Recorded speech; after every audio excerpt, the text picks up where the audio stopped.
আসসালামু আলাইকুম রহমতুল্লাহি ওয়া প্রিয় শিক্ষার্থীরা, আশা করি তোমরা সবাই অনেক ভালো আছো।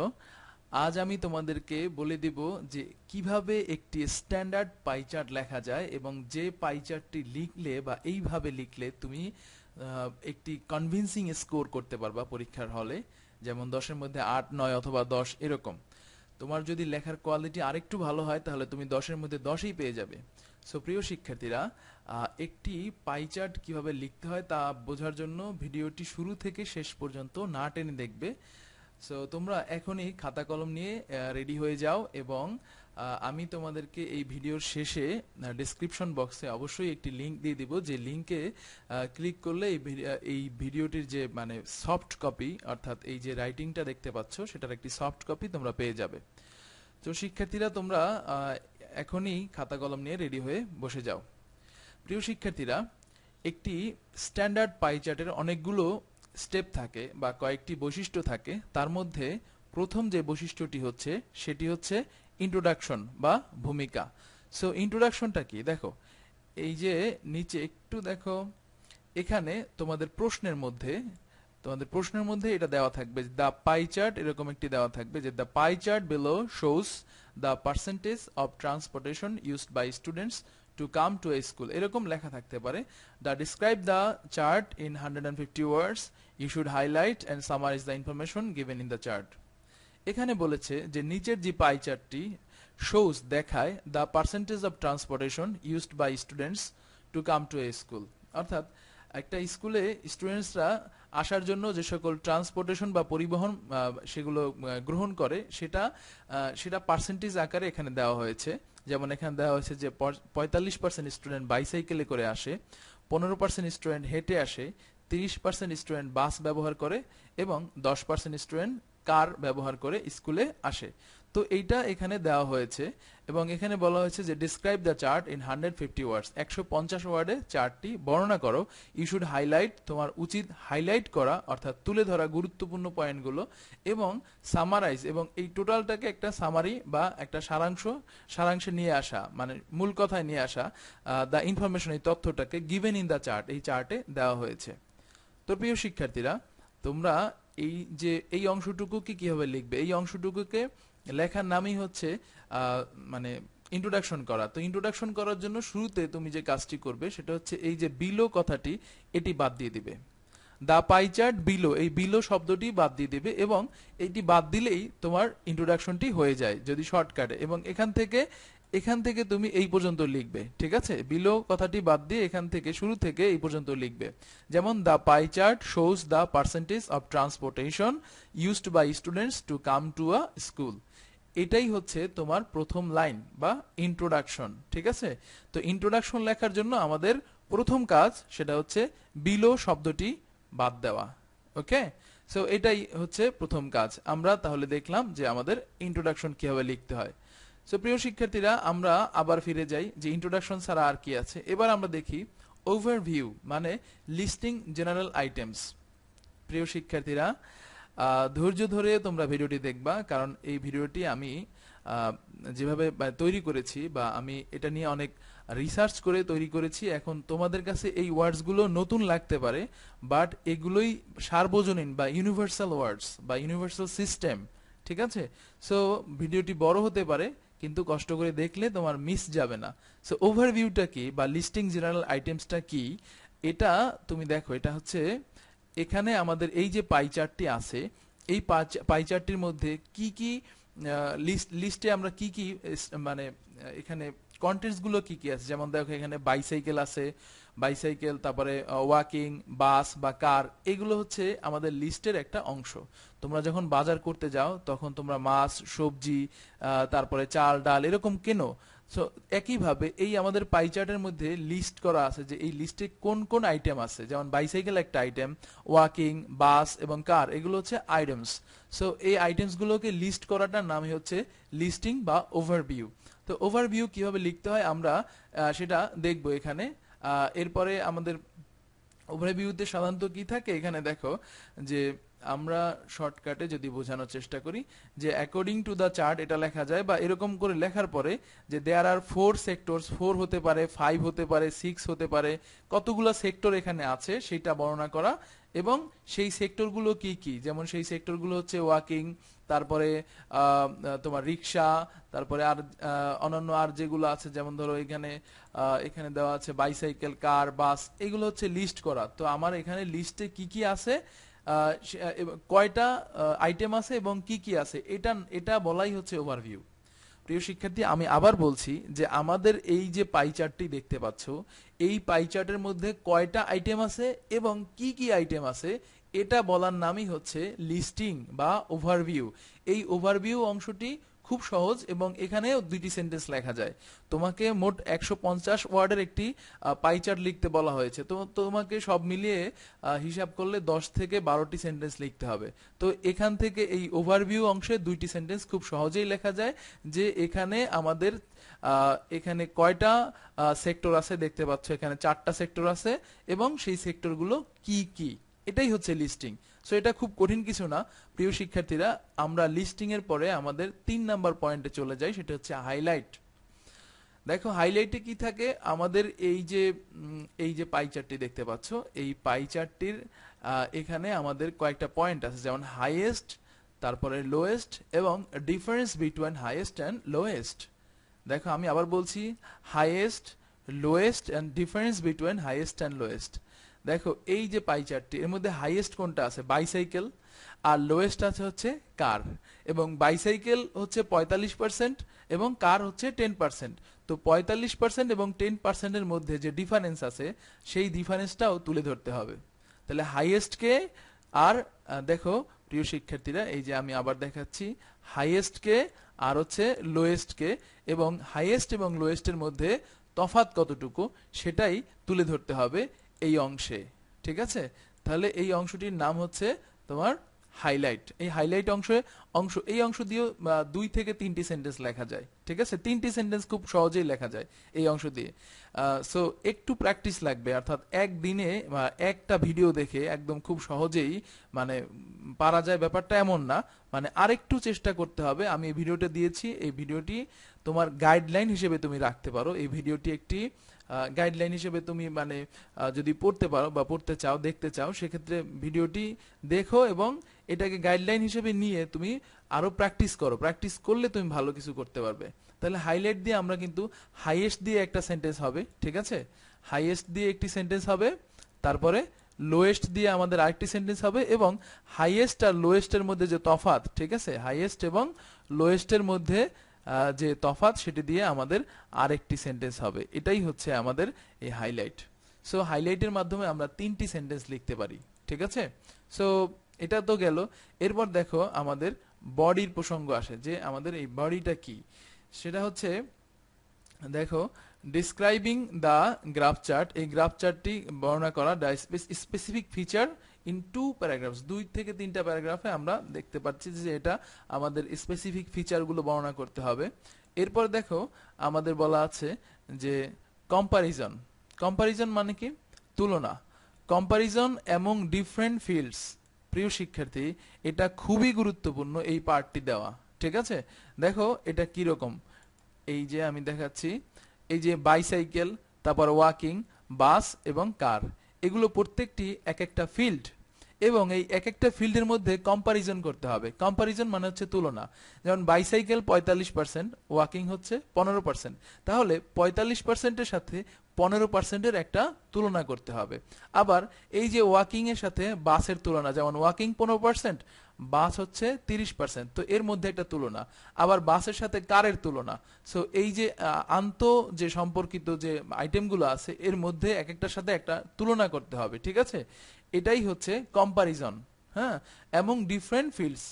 বুঝতে পেরেছো প্রিয় শিক্ষার্থীরা, যে তোমাদের এগুলোর সাথে এক একটা আইটেমের পার্সেন্টেজের সাথে আরেকটা আইটেমের পার্সেন্টেজের কি করতে হবে, তুলনা করতে হবে। এরপর বডির মধ্যে আরেকটা জিনিস থাকবে, সেটি হচ্ছে ইউজ অফ, দেখো আমি আবার বলছি, ইউজ অফ অ্যাপ্রোপ্রিয়েট কানেক্টরস। যখন তুমি তুলনা করবে তখন তোমাকে কতগুলো কানেক্টর ব্যবহার করতে হবে। কানেক্টর তোমরা জানো। এখন এই কানেক্টরগুলো এখানে ব্যবহার করলে লেখাটা তোমার অত্যন্ত সুন্দর হয় এবং তুমি স্ট্যান্ডার্ড লেখা হয়। লেখা তো অনেক প্রকার আছে, আমরা মানুষও অনেক প্রকার, কিন্তু স্ট্যান্ডার্ড একটা এমন একটা ব্যাপার যে তুমি এটাকে অ্যাভয়েড করতে পারবে না। ঠিক আছে, তুমি স্ট্যান্ডার্ড লিখলে অবশ্যই you deserve best marks. Standard লিখবা, ডিজার্ভ করবা যে হ্যাঁ আমি এটা মানে পেতে পারি বা আমার এটা পাওয়া উচিত। তারপরে তুমি পাওয়া না পাও সেটা পরের ব্যাপার, বাট তুমি তো স্ট্যান্ডার্ড লিখতে পারো, লেখার পরে তুমি ডিজার্ভ করতে পারো।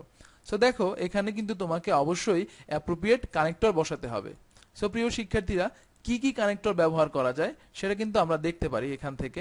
যেমন আমরা যখন এই পাই চার্টটি লিখব তখন আমাদের এখানে আমি তোমাকে দুই একটি কানেক্টর আমি দেখাচ্ছি এখান থেকে। দেখো, তুলনা করার জন্য আমাদের কিন্তু এই যে হোয়ার অ্যাজ নামে একটি কানেক্টর আছে, এটি ব্যবহৃত হয়। আমি আবার দেখাচ্ছি প্রিয় শিক্ষার্থীরা, দেখো তুলনা করার জন্য আমরা কিন্তু এই যে কানেক্টরটি আছে, যেমন এখানে লেখা আছে হোয়ার অ্যাজ। হোয়ার অ্যাজ মানে দুইটা জিনিসের তুলনা করার জন্য কিন্তু আমরা এই কানেক্টরটি ব্যবহার করে থাকি। এছাড়া আমরা একই কথা অন্যভাবে, একটু অন্যভাবে লেখার জন্য বা আরেকটু ঘুরিয়ে লেখার জন্য আমরা কিন্তু এই যে ইনফ্যাক্ট নামে একটি কানেক্টর আছে, এই কানেক্টরটা ব্যবহার করতে পারি। দেখতে পাচ্ছ এখানে ইনফ্যাক্ট, ঠিক আছে। আবার আমরা ব্যবহার করতে পারি হোয়ার অ্যাজ, ঠিক আছে। ইনফ্যাক্ট অথবা কি ব্যবহার করতে পারি, হোয়ার অ্যাজ, রাইট। ওকে, সো এই কানেক্টরস গুলো আমরা কিন্তু চাইলে ব্যবহার করতে পারি। চাইলে ব্যবহার করতে পারি বললে ভালো হবে না, আসলে আমাদের এই কানেক্টরস গুলো ব্যবহার করা উচিত। তারপরে আমি আরেকটা কানেক্টর তোমাকে দেখাচ্ছি, এটা হচ্ছে এক্স্যাক্টলি, এটা হচ্ছে ইনফ্যাক্ট, আর এটা এখানে হচ্ছে নেক্সট টু দ্যাট। দুইটা সেন্টেন্স লেখার জন্য দুইটা সেন্টেন্সের শুরুতে নেক্সট টু দ্যাট লেখা যায়, এরপরে আমরা লিখতে পারি রাদার বা ইনস্টেড। হ্যাঁ, এই যে কানেক্টরগুলো লিখেছি, এই কানেক্টরগুলো তোমাকে ব্যবহার করতে হবে এবং এগুলো ব্যবহার করলে তোমার লেখাটা অবশ্যই একটি কোহিয়ারেন্স পাবে। একটু বড় হলে বুঝবে কোহিয়ারেন্স মানে একটা সেন্টেন্সের সাথে আরেকটা সেন্টেন্সের সংলগ্নতা বা একটা সেন্টেন্সের সাথে আরেকটা সেন্টেন্সের মিল বা ধারাবাহিকতা বোঝানোর জন্য আমরা কিন্তু এই ধরনের কানেক্টর ব্যবহার করে থাকি। সো তোমাকে অবশ্যই চেষ্টা করতে হবে এই কানেক্টরগুলো ব্যবহার করতে। এই কানেক্টরগুলো তোমার লেখাটাকে একটা স্ট্যান্ডার্ড লেখায় পরিণত করবে। এগুলো ছাড়া তোমার লেখা স্ট্যান্ডার্ড লেখা হয় না, ঠিক আছে। এবং আমি তোমাকে মানে গ্যারান্টি দিয়ে বলতেছি যে এই যে কানেক্টরগুলো যখন তুমি ব্যবহার করবা এবং এই সিস্টেমটা যখন তুমি শিখবা, তখন তুমি এই এসএসসি লেভেলে, তুমি তো জানো যে এসএসসি লেভেলে গ্রাফ চার্ট আছে, ইন্টার লেভেলেও কিন্তু বা এইচএসসি লেভেলেও গ্রাফ চার্ট আছে। সুতরাং এই গ্রাফ চার্টটি যদি তুমি মানে এই পাই চার্টটি কিভাবে লিখতে হচ্ছে এটা যদি তুমি এখন শিখে নাও, ইন্টারমিডিয়েট লেভেলে গিয়ে খুব একটা কষ্ট করতে হবে না। সো প্রিয় শিক্ষার্থীরা, তোমাদের আবার বলছি যে তোমাদের অবশ্যই অবশ্যই তোমাদের এই কানেক্টরস গুলো ব্যবহার করতে হবে এবং এগুলো কিভাবে ব্যবহার করে সেটা তোমাদের শিখতে হবে, ঠিক আছে। অলরাইট, সো আমরা আবার পয়েন্টে ফিরে যাচ্ছি। আমাদের পরবর্তী পয়েন্ট হচ্ছে variation in structure of sentence. প্রিয় শিক্ষার্থী, আবার খেয়াল করো, variation in structure of sentence, অর্থাৎ সেন্টেন্সের যে স্ট্রাকচার সেখানে ভেরিয়েশন বা বৈচিত্র্য আনা। অনেক বোরিং লাগতেছে, অলরেডি 13 মিনিট চলে গেছে প্রিয় শিক্ষার্থী, কিন্তু তুমি তোমার, আমি মনে করি যে তোমার জীবনের শ্রেষ্ঠ সময়টি এই মুহূর্তে আমার সাথে কাটাচ্ছ, কেননা এটা তোমার অনেক কাজে লাগবে। এসএসসি এবং এইচএসসি দুইটা পরীক্ষায় তোমার 20 মার্কস কভার করবে এবং এটা খুবই গুরুত্বপূর্ণ। তো দেখো এখানে স্ট্রাকচার, সেন্টেন্সের যে স্ট্রাকচার, সেই স্ট্রাকচারে ভেরিয়েশন আনতে হবে। প্রিয় শিক্ষার্থী, তোমরা জানো যে ভেরিয়েশন, মানুষ কিন্তু সব সময় ভেরিয়েশন চায়, সব সময় ভেরিয়েশন চায়, ঠিক আছে। তুমি আজকে যে যে মানে যে আইটেমটা খেয়েছো, আজকে লাঞ্চে যে আইটেমটা খেয়েছো, কালকে একই আইটেমটা হয়তো খেতে পারবা, কিন্তু একটানা 7 দিন 8 দিন 10 দিন খাওয়ার পরে তখন কিন্তু তোমার এটা ভালো লাগবে না। ঠিক একইভাবে আমাদের জীবনে আমরা সবসময় ভেরিয়েশন চাই। আর এই আমাদের এই পাই চার্ট লেখার ক্ষেত্রে বা চার্ট লেখার ক্ষেত্রে এতটুকু জিনিসের মাত্র 10-12টা সেন্টেন্সের মধ্যে অবশ্যই তোমাকে ভেরিয়েশন আনতে হবে। ঠিক একইভাবে মানে ধারাবাহিকভাবে একই রকম লিখে গেলা, এটা কিন্তু আসলে চায় না। টিচাররা চায় লেখার মধ্যে যেন ভেরিয়েশন থাকে। So what is the variation? ভেরিয়েশনটা কি দেখো, আমি তোমাকে একদম খুব সহজে বুঝিয়ে দিচ্ছি। এই যে খেয়াল করো প্রিয় শিক্ষার্থী, দেখো আমি যে প্রথম সেন্টেন্সটি লিখেছি এখানে, around half of the total students use a bicycle. এখানে এতটুকু খেয়াল করো, এখানে আমি প্রথমে লিখেছি হচ্ছে সাবজেক্ট। এই যে দেখো সাবজেক্ট হচ্ছে around half of the total students. এরপর আমি লিখেছি ভার্ব ইউজ এবং পরে লিখেছি অবজেক্ট। তো সাবজেক্ট, তারপরে ভার্ব এবং অবজেক্ট, এইটাকে আমরা বলতে পারি একটি অ্যাক্টিভ ভয়েসের একটা স্ট্রাকচার, ঠিক আছে। ওকে, এটি হচ্ছে অ্যাক্টিভ ভয়েসের একটি স্ট্রাকচার। ওকে, সো অ্যাক্টিভ ভয়েসের স্ট্রাকচার আমরা ফলো করলাম প্রথম সেন্টেন্সটি লেখার জন্য। আবার দেখো দ্বিতীয় সেন্টেন্সটি যখন মানে দ্বিতীয় ক্লজটি যখন আমি লিখতেছি, যেমন এই হোয়ার এর পরে আমাদের নতুন একটি ক্লজ শুরু হয়েছে, তো সেই ক্লজটিতে আমাদের দেখো এখানে লেখা আছে বাস, তারপর লেখা আছে ইজ ইউজড, দেখতে পাচ্ছ প্রিয় শিক্ষার্থী। তো বাস ইজ ইউজড, তোমরা এখানে একটু খেয়াল করলেই দেখতে পাবে যে এই যে এখানে একটু এক সেকেন্ড দেখো, এখানে কিন্তু আমি প্যাসিভ ভয়েসের স্ট্রাকচার ফলো করেছি। প্রথমে আমি সাবজেক্ট লিখেছি বাস, এবং পরে অক্সিলারি ভার্ব, এবং পরে ভার্ব 3। তাহলে এখানে আমি যে কাজটি করলাম সেটি হচ্ছে এখানে তোমার সাবজেক্ট আগে ব্যবহার করেছি স্টুডেন্টসরা, এখানে সাবজেক্ট হচ্ছে স্টুডেন্টস, স্টুডেন্টরা বাইসাইকেল ব্যবহার করে, আর এখানে আমি বলেছি বাস ব্যবহার করা হয়।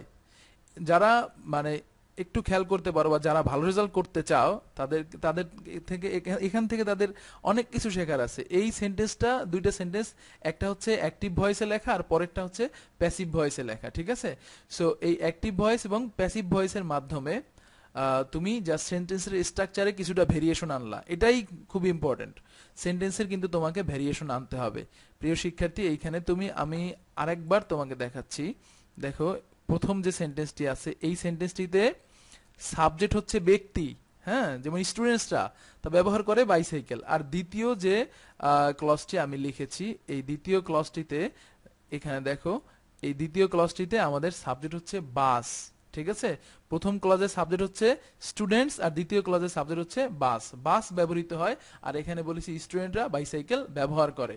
তো এই ব্যাপারটাই তোমাকে মানে মানে ভেরিয়েশন আনতে হবে তোমাকে, হয় অ্যাক্টিভ ভয়েসে লিখে বা প্যাসিভ ভয়েসে লিখে, অথবা সিম্পল ফরম্যাটে লিখে বা কমপ্লেক্স বা কম্পাউন্ড ফরম্যাটে লিখে, মানে একই রকম। যেমন ধরো বাস 30%, কার 20%, তারপরে ওয়াকিং 10%, এভাবে না, মানে একটু ভেরিয়েশন আনার চেষ্টা করবে। সেটা অ্যাক্টিভ ভয়েসে লিখে পারো, প্যাসিভ ভয়েসে লিখে পারো, যেভাবে হোক, ঠিক আছে? এটা তোমার মাথায় রাখতেই হবে। এরপরে আমরা পরবর্তী যে স্টেপটিতে যাচ্ছি সেটি হচ্ছে দেখো অল্টারনেটিভস টু পার্সেন্টেজ। প্রিয় শিক্ষার্থী, পাই চার্ট লেখার সময় এটি খুবই গুরুত্বপূর্ণ। হ্যাঁ, পার্সেন্টেজ যেটা দেওয়া থাকবে তার অল্টারনেটিভটা লেখা। এখন তুমি তোমার এখানে তুমি দেখো এটা কোন কাজে লাগে, একটু খেয়াল করলেই তুমি বুঝতে পারবে। এই যে নিচে খেয়াল করো প্রিয় শিক্ষার্থী, দেখতে পাচ্ছ যে এখানে আমরা দেখা যাচ্ছে যে বাইসাইকেল 45%, অর্থাৎ 45% স্টুডেন্ট বাইসাইকেল ব্যবহার করে, 15% স্টুডেন্ট হেঁটে যায়, 30% স্টুডেন্ট বাস ব্যবহার করে, এবং 10% স্টুডেন্ট কার ব্যবহার করে। এখন তোমাকে এখানে যেরকমটা দেওয়া আছে তুমি ঠিক সেরকমটাই উঠিয়ে দিলে ভেরিয়েশন কোত্থেকে আসলো, বা তুমি কিভাবে আরেকটি সেন্টেন্স লিখবে?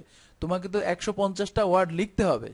এটা তো আর এমন না যে 150টা ওয়ার্ড দিলেই হবে, একটা মানে খুব সুন্দর ভালো কিছু দিতে হবে। তো এই জন্য তোমাকে যেটা করতে হবে যে এমন হয় আমাদের যখন আমরা এই পাই চার্ট করি, যেমন এখানে দেখো এই পাই চার্টটির মধ্যে মাত্র 4টা ফিল্ড আছে। এই 4টা ফিল্ড দিয়ে 150টা ওয়ার্ড লেখা সহজ কথা না। সো এই জন্য কি করতে হবে যে তোমাকে মানে দেখো আমি আবার বলছি যে তোমাকে এই জন্য অল্টারনেটিভস টু পার্সেন্টেজ লিখতে হবে, অর্থাৎ পার্সেন্টেজের মানে অল্টারনেটিভ ওয়ার্ডস গুলো লিখতে হবে, ঠিক আছে? এখন এই অল্টারনেটিভ ওয়ার্ড কিভাবে লেখা যায় আমি তোমাকে একটা হিসাব দিচ্ছি। দেখো একটা স্টুডেন্টের হাতে 24 আওয়ার্স থাকে, 24 আওয়ার্স, ওকে? এখন এই যে 24 আওয়ার্স, সে 24 আওয়ার্স কিভাবে কিভাবে ব্যয় করে দেখো। সে 24 আওয়ার্সের 25%, হ্যাঁ, 25% ব্যবহার করে স্টাডিতে। এখন এই 25% স্টাডিতে, এটা ধরো লেখা আছে একটা পাই চার্টের মধ্যে লেখা আছে যে সে 25% টাইম ব্যবহার করে স্টাডিতে। এখন তুমি কি করবে, 25% তুমি তো লিখবে যে ধরো তুমি একটা সেন্টেন্স লিখলে এভাবে, দেখো the student uses 25% of his time, অর্থাৎ স্টুডেন্টরা তার টাইমের 25% সময় ব্যয় করে ইন স্টাডিং, ওকে, পড়াশোনায়। দেখো মোস্ট অফ দ্য স্টুডেন্টস বা আমাদের বেশিরভাগ স্টুডেন্টরাই এভাবেই একটি সেন্টেন্স লিখবে, ঠিক আছে? সো এটা দোষের কিছু না, এভাবে লিখো, কোনো সমস্যা নেই। কিন্তু তুমি এভাবে লিখলে তোমার 4-5টা সেন্টেন্সেই কিন্তু তোমার এই পাই চার্টটি শেষ হয়ে যাবে। তখন তুমি কি করবে? তখন তুমি এমন কিছু ওয়ার্ড ব্যবহার করবে যা আসলে ইরিলেভেন্ট হয়ে যায়। তো সুতরাং কি করবে দেখো, এই জন্য এই ইরিলেভেন্স দূর করার জন্য তুমি এই কথাটাকে আরেকটু ঘুরতে মানে একটু ঘুরিয়ে লিখতে পারো। যেমন দা স্টুডেন্ট আমরা এভাবে লিখতে পারি, দা STUDENT স্টুডেন্ট ইউজেস। ঠিক আছে, দেখো এই যে 25% এটাকে কি আমরা লিখতে পারি না যেভাবে 1 quarter QUARTER 1 quarter of his time, মানে তার সময়ের 1/4 সে ব্যয় করে ইন স্টাডিং। দেখো লেখা যায় কিনা যে পড়াশোনায় সে তার মানে কত 1/4 সময় সে তা ব্যয় করে পড়াশোনায়। তাহলে এই কথাটা আমরা কি 1 কোয়ার্টার লিখতে পারি না? এই যে 25%-এর পরিবর্তে আমরা কিন্তু চাইলেই আমরা 1 কোয়ার্টার লিখতে পারি। ঠিক আছে, সো এরকম তোমাদের আমি এখানে এই মুহূর্তে আমি কয়েকটা মানে অল্টারনেটিভ লেখার কয়েকটা সিস্টেম দেখিয়ে দিচ্ছি। তোমরা কি করবে যে এগুলো অবশ্যই লিখে নেবে।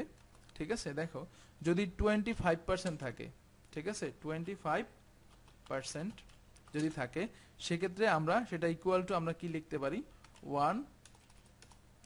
25% থাকলে সেটাকে আমরা লিখতে পারি 1 কোয়ার্টার 1 QUARTER। ওকে, এরপর দেখো যদি এমন হয় যে 20% আছে সেক্ষেত্রে আমরা কি লিখব 25% না হয় আমরা 1 কোয়ার্টার লিখলাম, বাট যদি সেটা হয় 20% তখন আমাদের কি লিখতে হবে, জাস্ট a minute স্টুডেন্টসরা একটু ধৈর্য ধরো। ওকে, দেখো যদি 20% থাকে সেক্ষেত্রে আমরা লিখতে পারি না, দেখো তো 25% থেকে 20% সামান্য কম না, তাহলে আমরা লিখব স্লাইটলি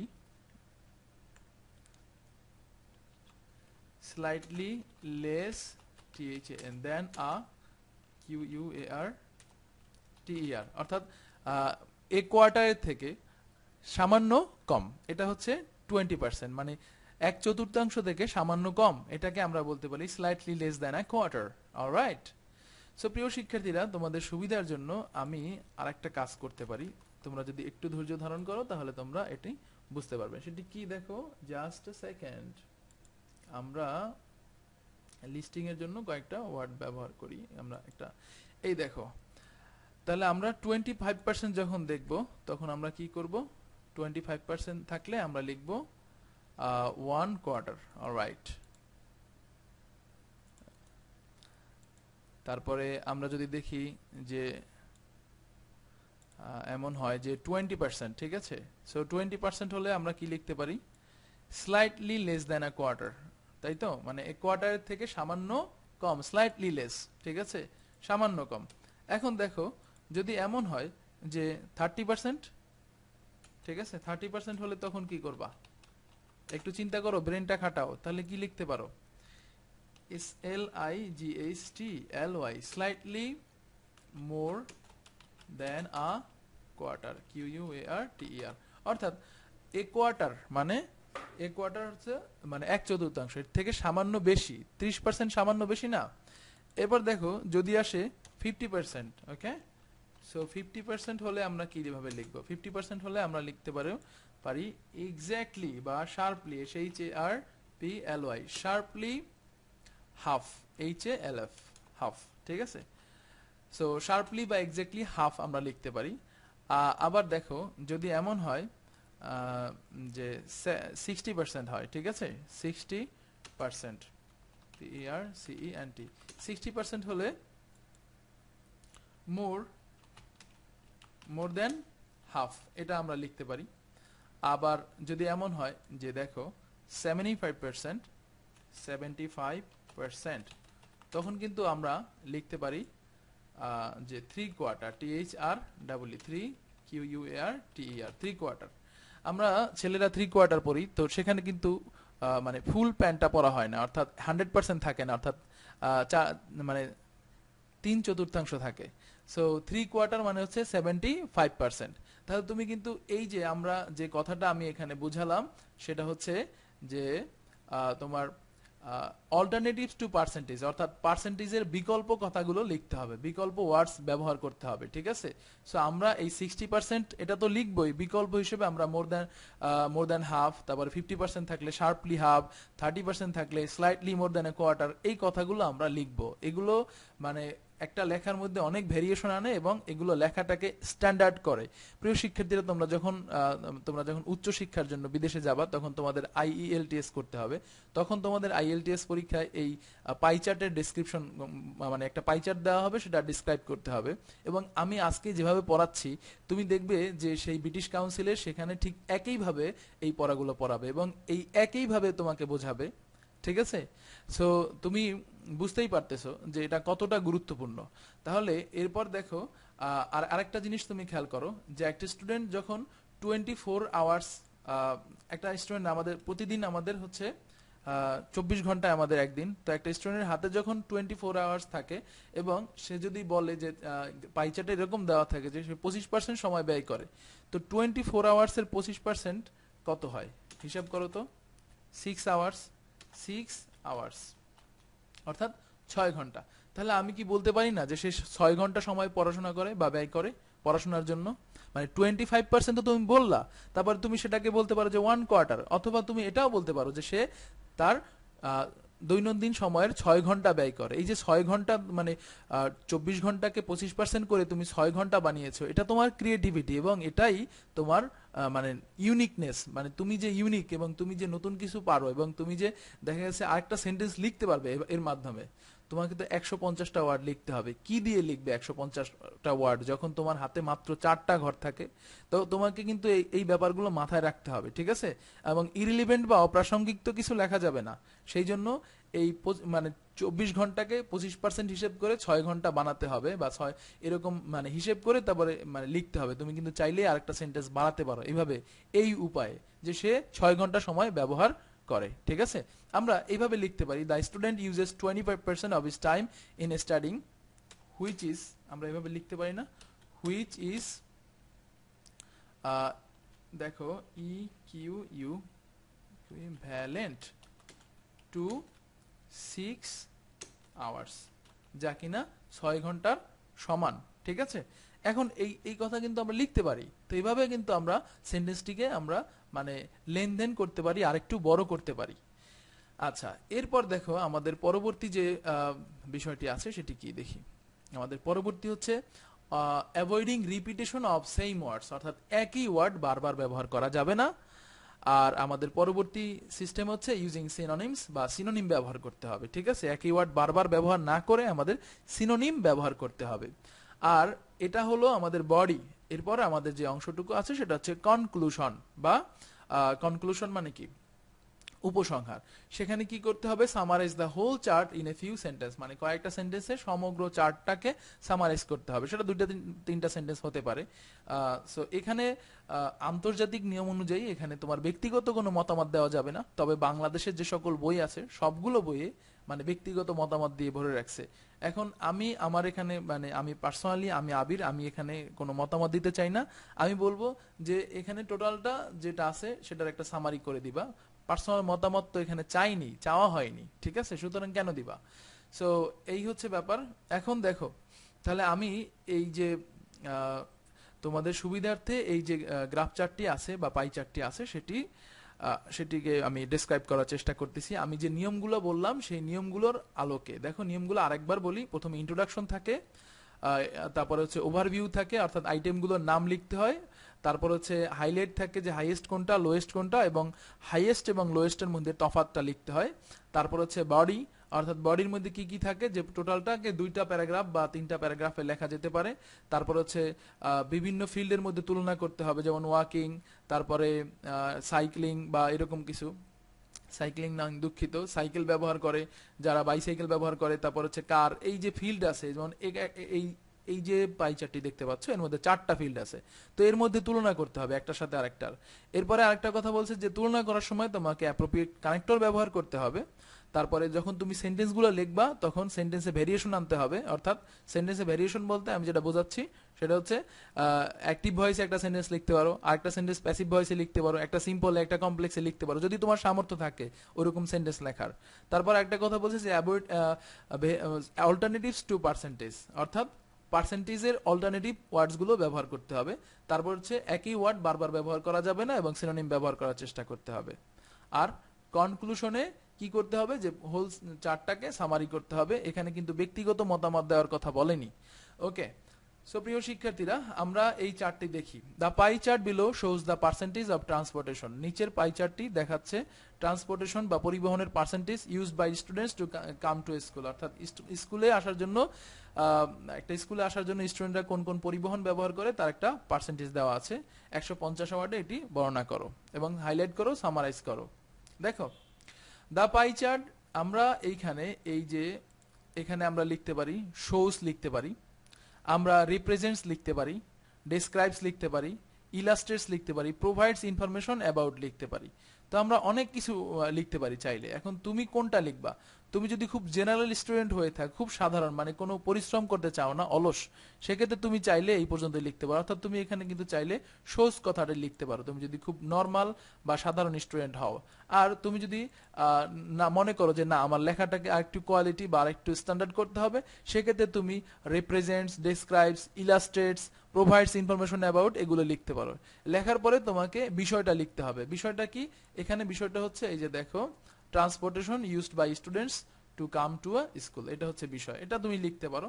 এবং অবশেষে লিখবে হচ্ছে, দেখো অবশেষে কি লিখবে, অবশেষে লিখবে হচ্ছে এই যে ইন টার্মস অফ পার্সেন্টেজ। ঠিক আছে, মানে এটা কিন্তু আমাদের পার্সেন্টেজ আকারে দেওয়া আছে। ঠিক আছে, এই যে পাই চার্টটি, ঠিক আছে, যেমন 15%, 20%, সো আমরা দেখতে পাচ্ছি যে এটা আমাদের কিন্তু পার্সেন্টেজ আকারে দেওয়া আছে, এই জন্য আমাদের লিখতে হবে ইন টার্মস অফ পার্সেন্টেজ বা পার্সেন্টেজ আকারে বা পার্সেন্টেজের ক্ষেত্রে। এরপর আমাদের ওভারভিউতে আমাদের দুইটা সেন্টেন্স লেখার কথা, সেটা হচ্ছে যে এখানে কয়টা সেক্টর আছে। এখানে আমরা 4টা সেক্টর দেখতে পাচ্ছি এবং সেক্টরগুলোর নাম, যেমন তুমি এখানে তুমি যদি সাধারণ স্টুডেন্ট হও সেক্ষেত্রে অ্যাকর্ডিং টু দ্য চার্ট লিখবা। আর তুমি যদি আরেকটু ভালো স্টুডেন্ট হও তাহলে তুমি লিখবা অ্যাট এ গ্লেন্স লিখতে পারো। আর তুমি যদি চাও যে না আমি নাম্বার 1 হব, সেক্ষেত্রে লিখবা as per the information provided on the pie chart. এখন এটার সাথে নাম্বার 1 হওয়ার মানে মানে মানে সম্পর্কটা কোথায়? সম্পর্কটা হচ্ছে পাই চার্ট লেখার জন্য তোমাকে মানে 150টা ওয়ার্ড লিখতে হবে। এখন তুমি যদি এই অ্যাকর্ডিং টু দ্য চার্ট লেখো, সেটা দেখবা যে বেশিরভাগ স্টুডেন্টরাই এই শব্দটাই ব্যবহার করতেছে বা এই ফ্রেজটা ব্যবহার করতেছে। অ্যাট এ গ্লেন্স এই ফ্রেজটা বেশিরভাগ স্টুডেন্ট ব্যবহার করবে, কিন্তু বেশিরভাগ স্টুডেন্ট কি ব্যবহার করবে না, যে as per the information provided on the pie chart. এই শব্দটা কিন্তু বা এই ফ্রেজটা কিন্তু বেশিরভাগ স্টুডেন্টরা ব্যবহার করবে না। ঠিক আছে, দুঃখিত আমি শব্দ বলেছি, এটা ফ্রেজ।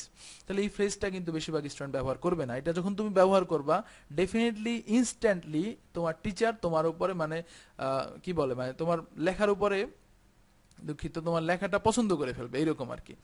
সো তাহলে এবং এটা লেখার মাধ্যমে তুমি কিন্তু তোমার ওয়ার্ডস গুলো বাড়াতে পারো। ঠিক আছে, so as per the information provided on the pie chart, অর্থাৎ পাই চার্টে যে ধরনের ইনফরমেশন দেওয়া আছে তার উপর ভিত্তি করে দেয়ার আর, যখনই তুমি এই সেন্টেন্সটা লিখবে অবশ্যই তুমি দেখতে পাবে দেয়ার আর 4 সেক্টরস, 4 হতে পারে 5 হতে পারে, এটা ডিপেন্ড করে সেক্টরস কতগুলো দেওয়া আছে। ঠিক আছে, মেনশনড মানে মেনশন করা আছে কয়টা, 4টা বা 5টা সেক্টর। তারপরে এখানে সেক্টর লিখতে পারো, তুমি চাইলে কিন্তু এখানে অন্য কিছু লিখতে পারো। ঠিক আছে, যেমন চাইলে তুমি এখানে ফিল্ড লিখতে পারো, আমি লিখে দিচ্ছি FIELD ফিল্ড। দেয়ার আর 4 ফিল্ডস মেনশনড, মেনশন মানে উল্লেখ করা আছে, দ্যাট কন্ট্রিবিউট টু মানে যা অবদান রাখে, that contribute to the percentage, এভাবে লিখতে হবে, that contribute to the percentage of transportation. দেখো contribute to the percentage of transportation, এটাও লিখতে পারো এভাবে। অন্যভাবেও লেখা যায়, মানে এটা বিভিন্নভাবে লেখা যায়, আমি দুইটা পদ্ধতি দিয়েছি। অথবা আমরা লিখতে পারি that shares the percentage of transportation, এভাবে আমরা লিখতে পারি যে that shares the percentage of transportation used by students to come to a school. এটা লেখার পরে তোমাকে লিখতে হবে যে ফিল্ডস গুলো কি কি। হ্যাঁ, এখন এখানে আমি লিখেছি দেখো দে আর, সেগুলো হলো কোনগুলো, এই ফিল্ডস গুলো হচ্ছে কি কি, সেগুলো কি আমরা দেখে নেই। এই ফিল্ডস গুলো হচ্ছে যে বাইসাইকেল, তারপর ওয়াকিং, বাস, কার, এরকম অনেক কিছু থাকতে পারে। যেমন তুমি যখন একটা গ্রাফ চার্ট করবা, সেটা হচ্ছে যে গ্রাফ চার্টটা বলা আছে যে interest of students among different subject, বিভিন্ন সাবজেক্টে স্টুডেন্টদের আগ্রহ। তো সেখানে কি কি সাবজেক্টগুলো দেওয়া আছে, সেখানে তুমি জানো যে সেখানে বাংলা, ইংরেজি, সায়েন্স এরকম সাবজেক্ট দেওয়া আছে। তো তুমি সেখানে লিখতে পারো দে আর, সেগুলো হলো বাংলা, ইংলিশ, সায়েন্স, ম্যাথামেটিক্স এরকম। এই দে যে কথাটা লেখা আছে দেখতে পাচ্ছ, দে, এটা দিয়ে কিন্তু ব্যক্তি বোঝায় না, দে মানে ফিল্ডস গুলোর কথা বোঝাচ্ছে। ওকে মাই ডিয়ার স্টুডেন্টস, এরপর আমাদের পরবর্তী অংশ দেখো, হাইলাইট। ঠিক আছে, হাইলাইটটা দেখতে পাচ্ছ যে এখানে তোমাকে লিখতে হবে যে মানে হাইয়েস্ট এবং লোয়েস্ট। সো তুমি এখানে একটু চেষ্টা করলে, এই যে আমি ওয়ার্ডসগুলো লিখেছি বা এই ফ্রেজগুলো লিখেছি, তুমি চেষ্টা করলে এগুলো দিয়ে কিন্তু মানে নতুন নতুন সেন্টেন্স তৈরি করতে পারো। তুমি কি করবে, আমি এগুলো দিয়ে দিচ্ছি, একটা পিকচার দিচ্ছি, অবশ্যই লিঙ্কে দিব।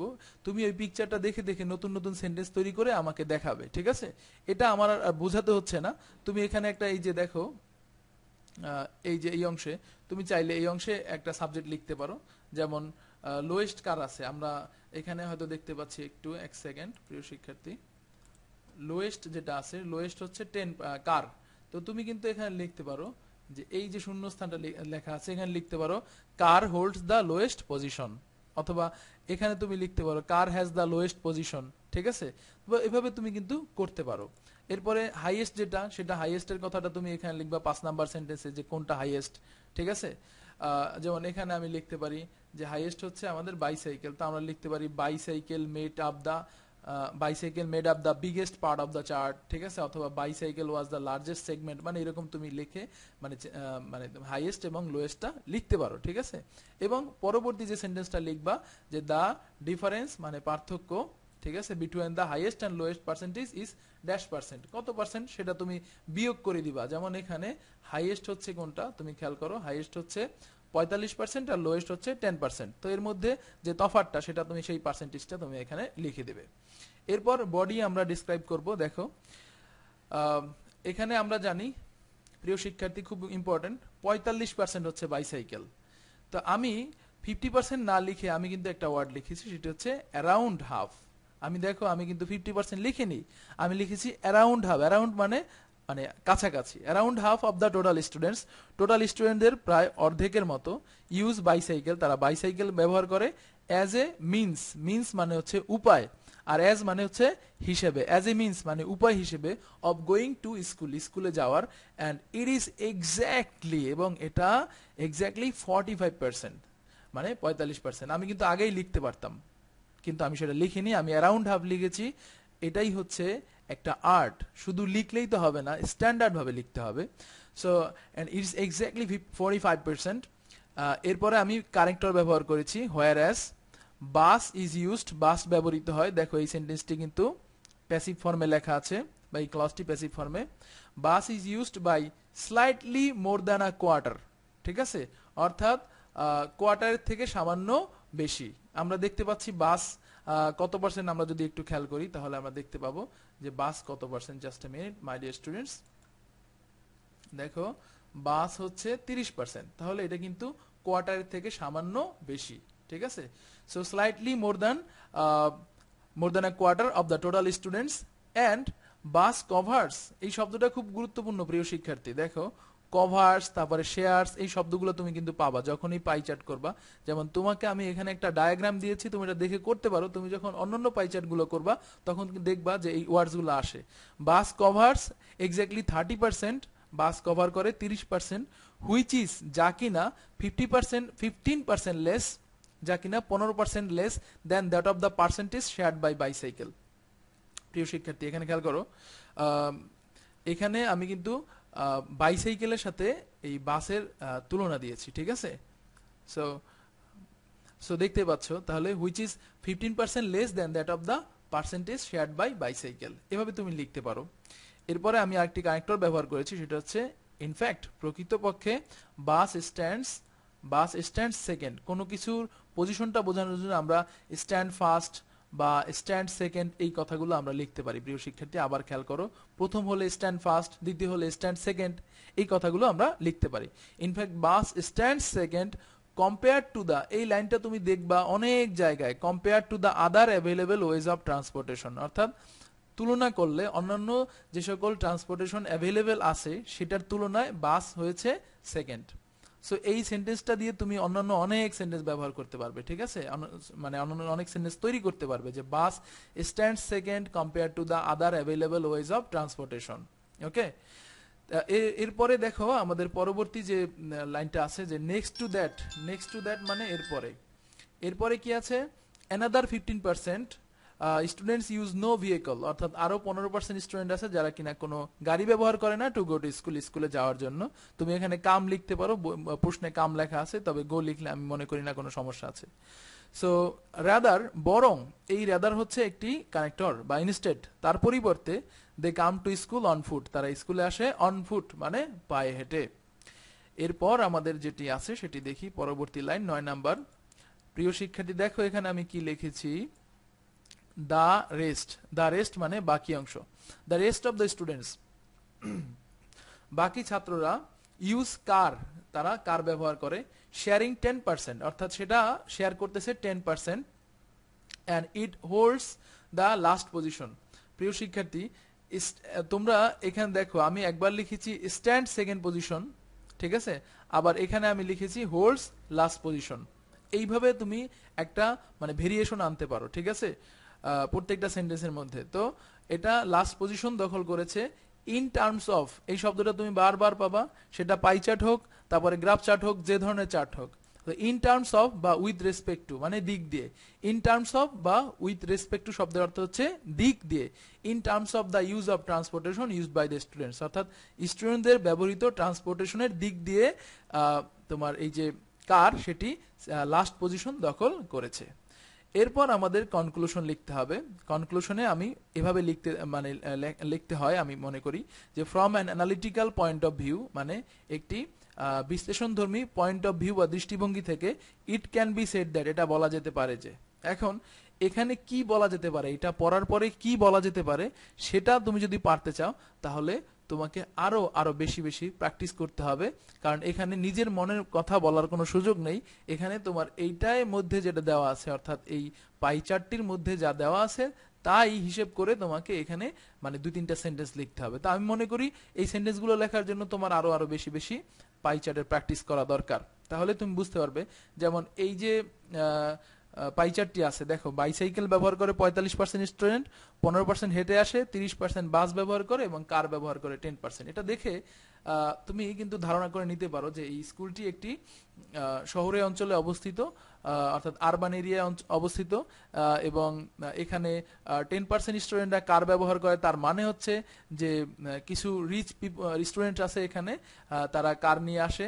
এবং দেখো বাস ব্যবহার করে 30%, মানে দূর দূরান্ত থেকেও স্টুডেন্টরা এখানে আসে। তারপরে হেঁটে আসে 15%, ঠিক আছে, অর্থাৎ স্কুলের কাছে অনেক স্টুডেন্ট বসবাস করে। এই যে কথাগুলো আমি বললাম এগুলো কিন্তু এমনি এমনি হয় না, অর্থাৎ তুমি যখন অনেকগুলো পাই চার্ট প্র্যাকটিস করবে তখন তুমি এই যে কনক্লুশনটা আর কি মানে স্ট্যান্ডার্ড একটা কনক্লুশন লিখতে পারবে। তো প্রিয় শিক্ষার্থীরা, আমার মনে হয় যে এই 42 মিনিট সময় তোমার নষ্ট হয়নি, বা এই 45 মিনিট সময় তোমার কখনোই নষ্ট হয়নি। তুমি এইভাবে যদি একটি গ্রাফ চার্ট করো তাহলে কোনোভাবেই তোমার শিক্ষক তোমাকে কম মার্কস দিতে পারবে না, এবং অবশ্যই তুমি স্ট্যান্ডার্ড একটি কনভিন্সিং একটি আশাব্যঞ্জক মার্কস তুমি পাবে ইনশাআল্লাহ। সো প্রিয় শিক্ষার্থীরা, ভিডিওটি কেমন লেগেছে সেটা অবশ্যই কমেন্ট করে জানাবে, 1। আর নাম্বার 2 হচ্ছে তোমার এই ভিডিওটি তৈরি করার জন্য I have spend around 6 hours or more than 6 hours, এবং এটাকে একটি স্ট্যান্ডার্ড ভিডিওতে রূপ দেওয়ার জন্য। So and it's not only 6 hours, এটা হচ্ছে অনেক দীর্ঘদিনের এক্সপিরিয়েন্সের একটি ফসল। সো আমি তোমাকে বলবো যে তুমি যদি তোমার সমাজের প্রতি দায়বদ্ধতা অনুভব করো, please share this video with your near and deer once, with your friends.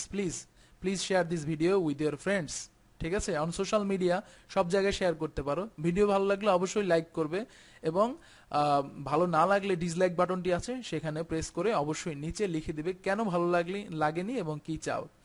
আর আমি বলে নিচ্ছি যে আমি অত্যন্ত দুঃখিত যে ভিডিওটি এত লেন্দি হয়েছে। আমি চেয়েছিলাম যে শর্টকাটে 10 মিনিটের কোনো ভিডিও বানানো যায় কিনা, কেননা 10-20 মিনিটের বেশি ভিডিও দেখে না।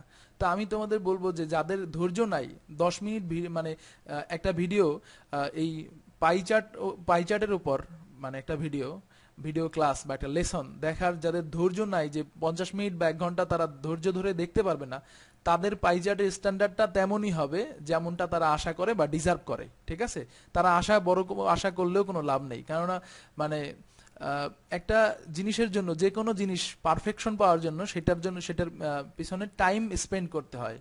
ঠিক আছে, আর আমি বলবো না যে এই ভিডিওটা দেখার মাধ্যমেই তুমি একদম তোমার মানে লেখাপড়া সব পারফেক্ট হয়ে যাবে, বাট এমন না, এটা না দেখে অনেকে পারফেক্ট হতে পারে। তবে যে দেখছে এই ভিডিওটা, বা তুমি যদি দেখে থাকো A to Z পুরোটা দেখে থাকো, তাহলে তুমি অবশ্যই ইউ মাস্ট এগ্রি যে এটা থেকে you have learned something which you have never learned, এটা আমি বিশ্বাস করি। এবং আরেকটা ব্যাপার হচ্ছে যে এটার মাধ্যমে তুমি কোনোভাবে ক্ষতিগ্রস্ত হওনি, বরং you have been much benefited, I believe it. Okay, so প্রিয় শিক্ষার্থী, আমি মনে করি যে তোমার এটা ভালো করে আবার দেখা উচিত, আর এটা অবশ্যই শেয়ার করা উচিত। আর প্লিজ কমেন্ট করবা, অবশ্যই কমেন্ট করবা, ভালো লাগা খারাপ লাগা পয়েন্টগুলো তুমি আমাকে তুলে ধরতে পারো, আর অবশ্যই কমেন্ট করবা। Thank you very much for watching this video. আবার দেখা হবে কোনো একটি ভিডিওতে, ততক্ষণ পর্যন্ত সবাই ভালো থেকো। আসসালামু আলাইকুম ওয়া রাহমাতুল্লাহ ওয়া বারাকাতুহু।